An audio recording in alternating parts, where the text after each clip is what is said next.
எல்லாம் அப்பால் பெண்ணை சோடித்து என் கணவன் அனுபவிப்பதற்கு முன்னர் என்னை நீங்கள் எல்லாரும் பார்த்துக் கொள்ளுங்கள் என்று அவள் ஆண்கள் முன்னிலையில், எல்லோரின் முன்னிலையில் அவள் ஒரு நாளும் இல்லாத அழகிலே காட்சி தருகிறாள். இது யாருடைய கலாச்சாரம்? இதுதான் இஸ்லாம் காட்டி தந்தது. உன் மனைவியின் அழகை நீ அல்லவா ரசிக்க வேண்டும்? மற்றவர்கள் எல்லாம் கண் பார்வையினால் கற்பழித்ததன் பின் நீ அதை உண்மைப்படுத்துகின்ற விதத்தில் திருப்பி தொடப்போகிறாய். ரோஷமுள்ள ஆடவன், இஸ்லாம் கூறுகின்ற ரோஷமுள்ளவன், வெட்கமுள்ளவன் தன் மனைவியை த்ரோனிலே சோடிச்சு ஆண்கள் முன் பார்வைக்கு வைக்கக்கூடாது. முந்தி 4 செவரிலே கல்யாணம் நடந்த 4 செவருக்குள்ளே, பின்னர் வீட்டுக்குள்ளேயே த்ரோன் சோடித்து வைத்தார்கள்.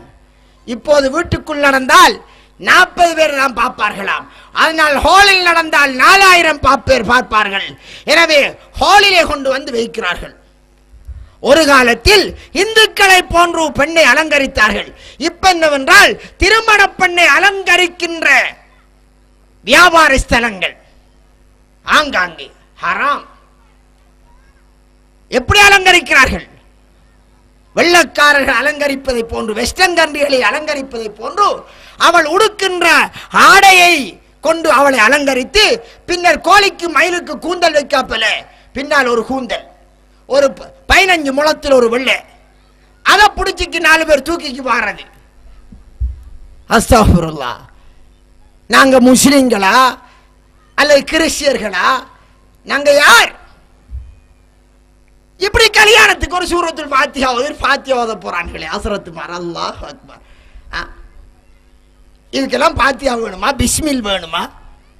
நான் அடிக்கடி சொல்வேன், சாராயம் குடிக்க பிஸ்மில்லாஹிர் ரஹ்மானிர் ரஹீம் என்று குடிக்கணுமா?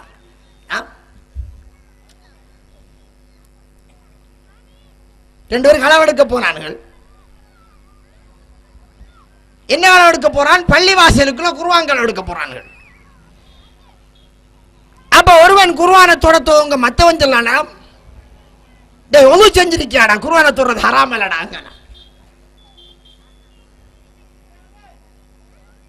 எவ்வளவு பேணுதல்! களவிலேயும் ஒரு சுன்னத்தை போன்றது. அது மாதிரி அன்பிற்குரிய சகோதரர்களே, ஆக இவ்வாறு எங்களுடைய திருமணங்கள் கிறிஸ்தியருடைய கலாச்சாரத்திலே போய்கொண்டிருக்கிறது. கணவன் மனைவி என்ற ஸ்தானத்தை பெற்றுவிட்டால் மனைவிக்கு ஊட்டி விடுவது சுன்னத்துத்தான். அதுக்காக அந்த ஹோலிலே நின்று கொண்டு வெள்ளக்காரர்கள் செய்வதை போன்று அவ்விடத்திலேயே கேக்கை வெட்டி இவர் அவக்கு ஊட்ட, அவர் இவக்கு ஊட்ட, இன்னும் ஒன்று மிச்சம் இருக்கிறது, அவ்விடத்திலேயே கிஸ் பண்ணுவது. அது வெள்ளக்காரன் செய்யறான் தானே. அந்த இடத்திலேயே ஊரறிய, அந்த சமூகம் அறிய ஹோலிலே இருந்து கொண்டு அவர்கள் ஒருவரை ஒருவர் கிஸ் பண்ணுகிறார்கள். அது மாதிரி செய்வது மட்டும்தானே இப்போது மிஞ்சி இருக்கிறது. என்னங்க முஸ்லிம் சமுதாயம் பேர் என்ன? பாத்திமாமாம், இவருடைய பேர் முஹம்மதாம். அஸ்தக்ஃபிருல்லாஹ். முஸ்லிம் கல்யாணமாம், இஸ்லாமிய கல்யாணமாம். இஸ்லாம் மற்ற சமுதாயத்திற்கு முன்மாதிரியை காட்ட வந்தது. இஸ்லாமியர்களை பார்த்து மற்றவர்கள் இஸ்லாத்துக்கு வர வேண்டும். மற்ற சமுதாயத்தினை பார்த்து நாம் போகக்கூடாது. எங்களுடைய கலாச்சாரம், அருமை ரசூலுல்லாஹ் காட்டி தந்த கலாச்சாரத்தை பார்த்துதான் மற்ற சமுதாயம் இதுவல்லவா சிறந்த வழி, இதுவல்லவா கலாச்சாரத்தில் அழகானது என்று பார்த்து பின்பற்ற வேண்டும். ஆனால் இன்று மற்றவர்களை பார்த்து பின்பற்றி போகிறார்கள். என்ன சகோதரர்களே,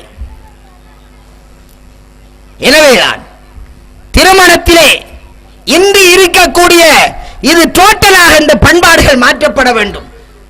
ஊரை பார்க்க கூடாது, உலகத்தை பார்க்க கூடாது, நண்பர்களை பார்க்க கூடாது. முஹம்மது நபி ஸல்லல்லாஹு அலைஹி வஸல்லம் எங்களின் தலைவர், அவர் வழியை மட்டும் நாம் பார்ப்போம். அவர் எப்படி திருமணம் செய்தார், அவர் எப்படி திருமணம் செய்ய சொன்னார். யா மாஷர ஷபாப், ஏ வாலிபர்களே, உங்களிலே யாருக்கு திருமணம் செய்ய சக்தி இருக்கிறதோ அவர் திருமணம் செய்யட்டும். இல்லையோ அவர் நோன்பு பிடித்து தன்னை அடக்கட்டும். இது ரசூலுல்லாஹ்வுடைய ஹதீஸ்.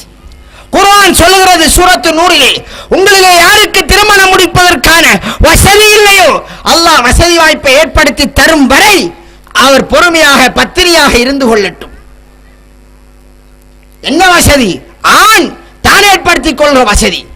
ரசூலுல்லாஹ் குமரிகளை பார்த்து அழைக்கவில்லையே, குமரிகளே உங்களுக்கு யாருக்கு வீடு கட்ட வசதி இல்லையோ நீங்கள் எப்படியாவது கஷ்டப்பட்டு வீடு கட்டுங்கள் என்று ரசூலுல்லாஹ் சொல்லவில்லை, ஆடவனுக்குத்தான் சொன்னார்கள். எனவே நாங்கள் டோட்டலாக அந்த திருமண விடயத்திலே அந்நிய சமுதாயத்தை பின்பற்றிக் கொண்டிருக்கிறோம். அதை பார்த்து மற்ற சமுதாயம் காரி துப்புகிறது. அவர்கள் ஒரு சான் சென்றால் நாம் ஒரு முழம் போய் கொண்டிருக்கிறோம். எங்கே சகோதரர்களை சீதன கொடுமை கூட அந்நியர்களிடமா எங்களிடமா? தோட்டம் தோட்டமாக வல்லவா பெண்களுக்கு மகர் கொடுக்க வேண்டும். எனவே தௌஹீத் சகோதரர்கள், ஒன்று குர்ஆன் சுன்னா என்றால் எல்லா விடயங்களிலும் குர்ஆன் சுன்னா என்று வர வேண்டும். விரும்பியதை எடுத்து மனசுக்கு கஷ்டமானதை விடுகின்ற அல்லது அதற்காக பொய் காரணி சொல்கின்ற யூதர்களை போன்று நாம் ஆகக்கூடாது. அவர்கள் சொன்னார்கள், யூதர்கள் நூமினு பிபாலு வ நக்ஃபுரு பிபால், சிலதை நாங்கள் விசுவாசம் கொள்வோம், சிலதை நிராகரித்து நடப்போம் என்றார்கள். அவ்வாறு நீங்கள் ஆகக்கூடாது என்று அல்லாஹ் எங்களை பார்த்து சொல்கிறார்.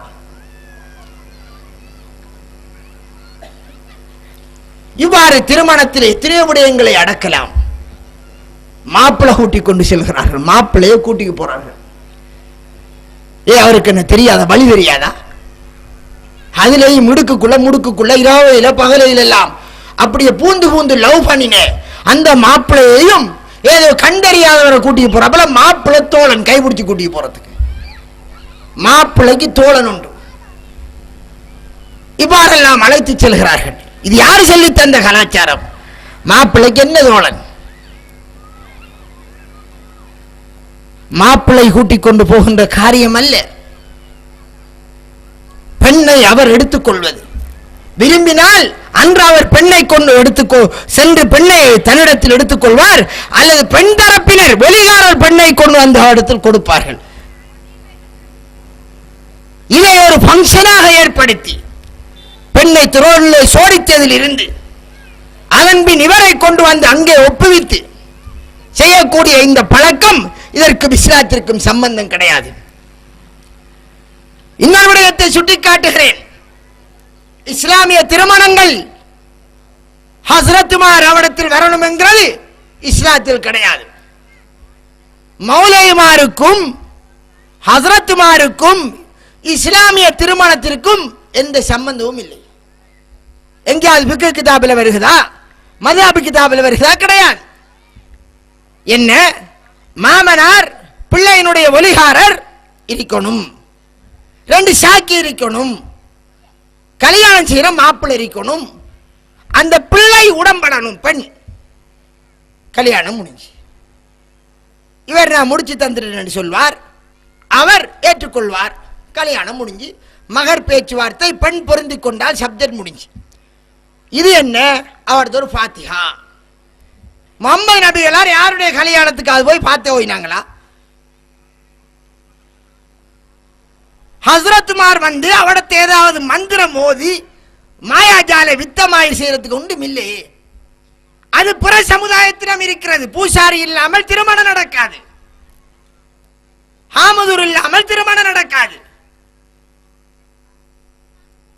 ரசூலுல்லாஹி ஸல்லல்லாஹு அலைஹி வஸல்லம் அவர்கள் ஒலிமாவிற்கு போங்க என்று சொன்னார்கள். ஒலிமாவுக்கு அழைத்தால் போங்கள், ஒலிமாவை பெரிசாக செய்யுங்கள்.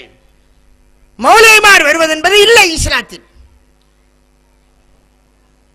ஆனால் ரெஜிஸ்டர் புத்தகத்திலே திருமண சடங்கை நடத்துவோர் யார் என்று ஒரு கொலம்ஸ் போட்டிருக்கிறார்கள். அது மௌலைதான் நடத்தணும் என்று கிடையாது, யாரோ ஒருவர் நடத்தி வைப்பார். அதனால நாம நமது ஊர்ல பகிரங்கமா சொல்லிட்டோம், தௌஹீத்வாதிகள் குர்ஆன் சுன்னாவை பின்பற்றுறவர்கள் ஹஸ்ரத் வாங்கன்னு நம்மளை கூப்பிடப்படான்னு சொல்லியாச்சு. அதனால நான் போறல. சுன்னத் இல்லதானே, மார்க்கம் இல்லதானே. ஹசரத் வரணும், பயான் பண்ணணும். ரசூலுல்லாஹ் ஒவ்வொரு கல்யாணத்திலையும் பயான் தான் பண்ணிக்கிருந்தாங்களா? எனவே சகோதரர்களே, பிற மதங்களில் இருப்பதை போன்று, பிறருடைய கல்யாணங்கள் இருப்பதை போன்று மத உருமார் வந்துதான் கல்யாணத்தை நடத்த வேண்டும் என்பது குர்ஆனில் சுன்னாவில் கிடையாது. அதை புரிந்து கொள்ளுங்கள், எளிமையாக செய்து பழகுங்கள்.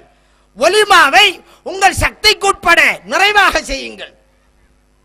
பெண் தரப்பிலே எந்த செலவையும் ஏற்படுத்தாதீர்கள், எந்த செலவையும் ஏற்படுத்தாதீர்கள். அவளுக்கு கொடுக்கின்ற மகர், அதற்குரிய பெருமதியை நீங்கள் நிறைவு செய்யுங்கள். மகர் 5000 ரூபாய் கொடுத்து விட்டு அவரிடமிருந்து சீதன காசோ பட்டி காசோ அல்லது வீடோ காணியோ வளவோ கடையோ ரூமோ மோட்டார் பைக்கிலோ ஈவன் புஷ்பைக்கிலோ அந்த தரப்பிடம் இருந்து நீங்கள் வாங்கினால் ஒன்றுக்கு மேலாட்டி மாப்பிள்ளைக்கு தொழில் இல்லாட்டி ஒரு ஆட்டோ அது வாங்கி தருவாங்க. சுப்ஹானல்லாஹ் என்று கேட்கிறதற்குத்தானே இதெல்லாம் மகர் தொகையினுடைய பெருமதியை இல்லாமல் ஆக்கி விடுகிறது. இதற்கும் இஸ்லாத்திற்கும் சம்பந்தம் இல்லை. எனவே இது பிற சமுதாய கலாச்சாரத்திலிருந்து உள்வாங்கப்பட்டது. அவைகளை முற்றாக இல்லாமல் ஆக்குங்கள். வெஸ்டர்ன் கல்ச்சரை பின்பற்றி உங்களுடைய திருமணங்களை தற்போது மாற்றி விடாதீர்கள். கோட்டு சூட் என்பது தேவையில்லை, அந்த காசை மிச்சம் முடியுங்கள். பெண்ணுக்கு பெண்ணை அலங்கரிக்கலாம். பெண்ணை திருமணத்திலே பெண்ணை அலங்கரித்து அவள் இருக்கிற அறையிலே மாப்பிளை 2 பேரும் சந்திக்கிற போது அழகாக அவன் காண்பதற்கு அவளை சோடிக்கலாம். பெண்ணை அலங்கரித்து மாப்பிளை தான் பார்ப்பது. அதை விட்டு விட்டு வெஸ்டர்ன் கல்ச்சரில் இருப்பதை போன்று திரோன் சோடித்து வைத்து மற்றும் ஊருக்கு உலகத்துக்கு காட்டி வீடியோ எடுத்து ஊரில் இருந்தவன் பார்த்தது காணாமல் சவுதிக்கு அனுப்பி வைக்கிற ஒரு கசெட் சிடியா போகுது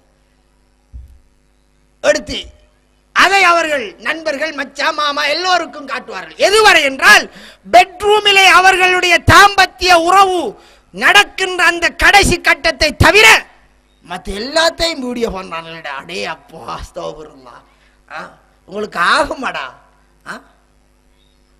வெக்கம் இல்லையா? ரோஷம் இல்லையா? நாம் ஒரு முஸ்லிம் அல்லவா?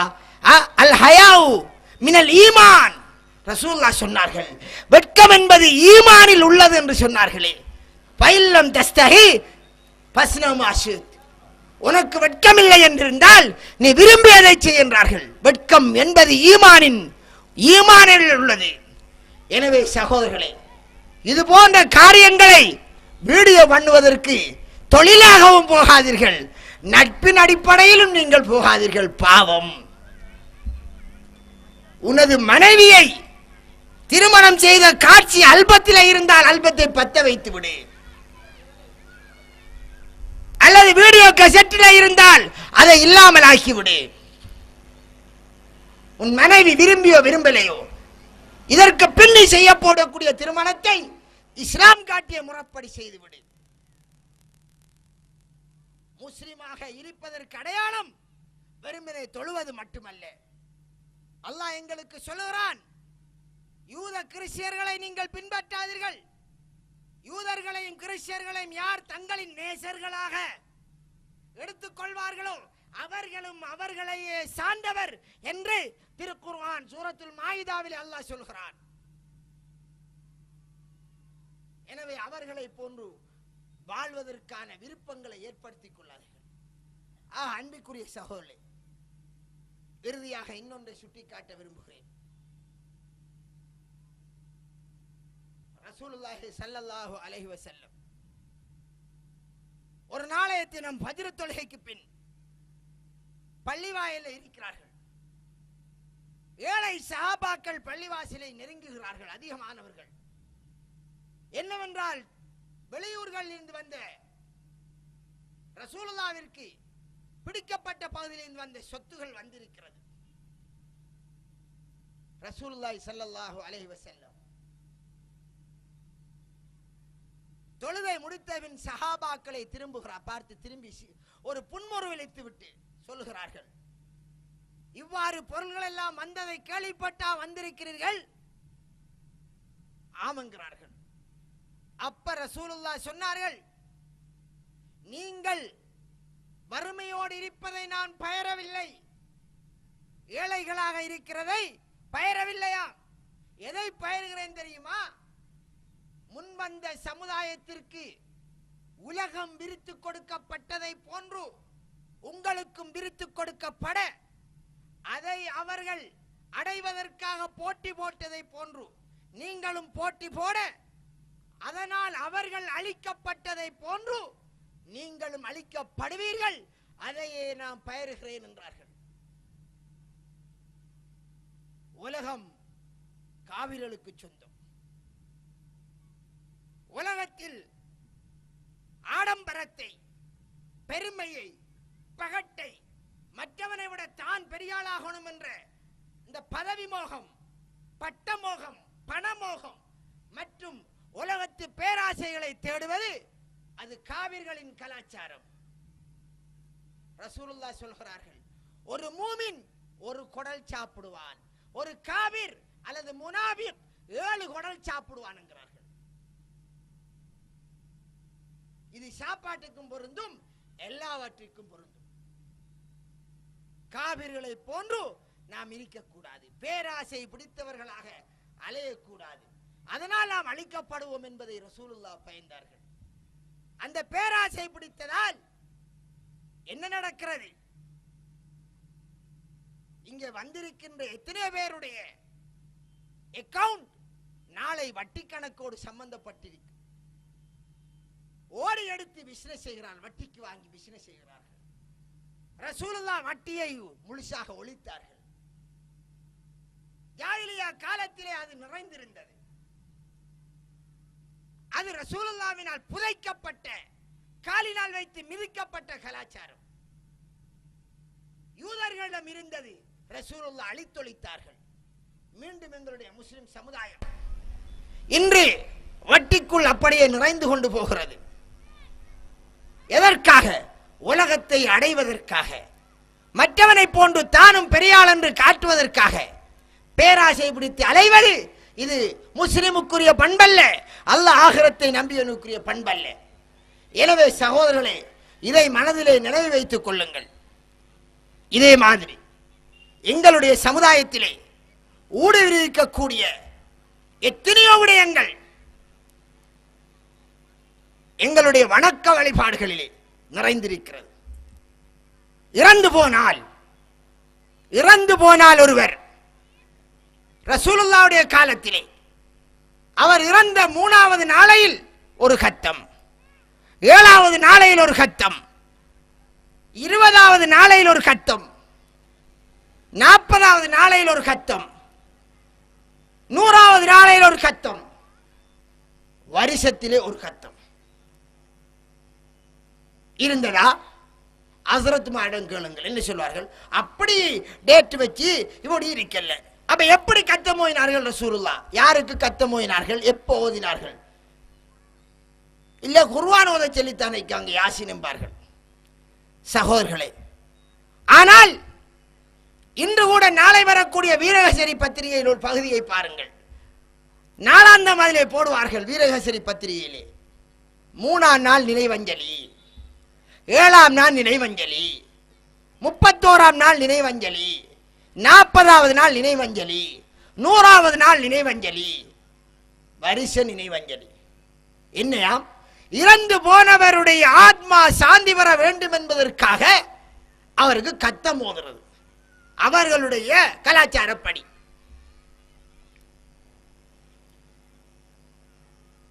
அது மாதிரி எங்களுடைய சமுதாயம் ஏற்படுத்திக் கொண்டார்கள். ரசூலுல்லாஹி ஸல்லல்லாஹு அலைஹி வஸல்லம் அவர்கள் இறந்து போனவர்களுக்காக பிள்ளைகள் விரும்பினால் தர்மம் செய்யலாம், அதற்கு நாள் நிர்ணயம் கிடையாது. அதை தர்மம் செய்வதற்கு ஹஸ்ரத்துமார் தேவை கிடையாது. நீ உன் தகப்பனுக்காக தர்மம் செய்வதற்கு எந்த ஹஸ்ரத்தும் வர தேவையில்லை. பள்ளி வாயிலுக்கு கொடு, ஏழை எளியதற்கு கொடு, அல்லது பள்ளி ஒன்றை கட்டி கொடு. உன் தகப்பனின் பேரிலே, தாயின் பேரிலே பிள்ளை தாராளமாக செய்யலாம். 3 என்றோ 7 என்றோ 31 என்றோ 40 என்றோ 100 என்றோ வருஷம் என்றோ இவ்வாறு நாள் குறிப்பிட்டு மதகுருமாரை வரவழைத்து அவர்களால் ஒரு யாசீனை பாத்தியாவை ஓதி அங்கே ஒரு சாப்பாடு வைக்கின்ற இந்த பேட்டன் பிற மதத்தாரிடம் அவர்கள் செய்து வருகிறார்கள். ஆனால் அவர்கள் அவர்களுடைய மந்திரத்தை ஓதுவார்கள். இது எங்கிருந்து வந்தது? இதற்கும் ரசூலுல்லாஹ்விற்கும் சம்பந்தம் இல்லை. பிறரிடம் இருந்து எங்களுக்குள்ளே ஊடுருவியது. ஆக இவ்வாறு எங்களுடைய அன்றாட வாழ்க்கையில் நடக்கக்கூடிய பல காரியங்களை எடுக்கலாம். அன்பு நபி ஸல்லல்லாஹு அலைஹி வஸல்லம் அவர்கள் ஒரு முறையை காட்டி தந்திருப்பார்கள், நாம் ஒன்றை செய்கிறோம். இறுதியாக அன்பிற்குரிய சகோதரர்களே, சுருக்கமாக சொல்வதென்றிருந்தால், நான் ஆரம்பத்தில் சொன்னதை போன்றோம் சில விஷயங்கள் பிற சமுதாயத்திலிருந்து எங்களுக்கிடையில ஊடுருவியது வணக்கத்தின் இடத்தை பிடித்திருக்கிறது. அது ஒரு விடயம். இந்த மீலாது விழா, இந்த கபரு வணக்கம், அது மாதிரி இந்த கத்தம் பாத்தியா, இது போன்ற விடயங்கள். இன்னும் சில விடயங்கள் ரசூலுல்லாஹ்வினால் கொமனாக எச்சரிக்கப்பட்ட விடயம். ரசூலுல்லாஹ் முடிவாருவதிலே மாற்றம் செய்ய சொன்னார்கள், அதில் உட்படமாறு செய்ய சொன்னார்கள். அப்படி இருக்கிற போது இந்த காலத்திலே நாளாந்தம் ஃபேஷன்கள் அறிமுகமாகிறது. அந்த ஃபேஷன்களை பின்பற்றி யூத கிறிஸ்தர்களை போன்று வாழ நினைக்காதீர்கள். ஏதாவது ஒரு நடிகன் அவன் ஒரு முடியிலே வந்தால் ஒரு துண்டுக்கு சத்தியா கட்டு கட்டு, எவனாவது ஒருவன் ஒரு படத்தை நடிச்சு அதுல ஒருத்தன் பாரான், அதுல இருந்து சத்தியா கட்டு. அது மாதிரி பெண்களிடத்தில் அவருடைய ஆடைகள் ஒவ்வொரு ஃபேஷன்ல வருகிறது. நடிகைகளின் மூலமாக அறிமுகப்படுத்தப்பட்டால் அதை மனமு வந்து நீங்கள் பின்பற்றினால் நீங்கள் அவர்களை பின்பற்றி அவர்களை சார்ந்தவர்களாக ஆகுவீர்கள். அவ்வாறு நீங்கள் அந்த நோக்கத்தில் பின்பற்றக்கூடாது. அந்நியர்கள் செய்கிறார்கள், அவரிடத்தில் உகப்பாக இருக்கிறது, அது எனக்கும் உகப்பானது என்று போனால் நீங்கள் அவர்களை நேசர்களாக எடுத்துக்கொண்ட மாதிரி அது பாவமாக மாறிவிடும். அதைத்தான் அல்லாஹ் சொல்கிறான், யூதர்களையோ கிறிஸ்டியர்களையோ நேசர்களாக எடுத்துக்கொள்ளார்கள். உங்களிலே யார் நேசர்களாக அல்லது காரியஸ்தர்களாக எடுத்துக்கொள்வார்களோ அவன் அவர்களை சார்ந்தவன். அவர்களில் ஒருவன் உடம்பின் பொந்திலே நுழைந்தால் முஸ்லிமான நீங்கள் நுழையவீர்கள் என்று ரசூலுல்லாஹ் அதை எச்சரித்தார்களே. அன்றாட கலாச்சாரங்களில் கூட அவ்வாறு போகக்கூடாது. நாங்கள் வீடு கட்டுவதாக இருந்தாலும் சரி, ஆடை உடுப்பதாக இருந்தாலும் சரி, மற்றும் எதுவாக இருந்தாலும் சரி, அவர்களுடைய கலாச்சாரம் அவர்களுடைய ஃபேஷன் என்ற அடிப்படையில் முஹப்பத்தோடு பின்பற்றக்கூடாது. ஆனால் தான் ரசூலுல்லாஹி ஸல்லல்லாஹு அலைஹி வஸல்லம் அவர்கள் வருகிற போது ஒரு சஹாபியினுடைய ஆடையை பார்த்தார்கள். அந்த ஆடையின் கலர் காவி நிறம் என்று சொல்லப்படக்கூடிய அந்த கலர், அது அன்று மதகுருமார் உடுக்கக்கூடிய கலரில் இருந்தது.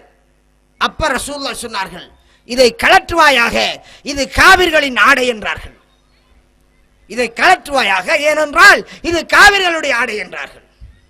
எனவே அவர்களுக்கு என்ற தனித்துவமான பெட்டனிலே நாங்கள் உடுக்கக்கூடாது.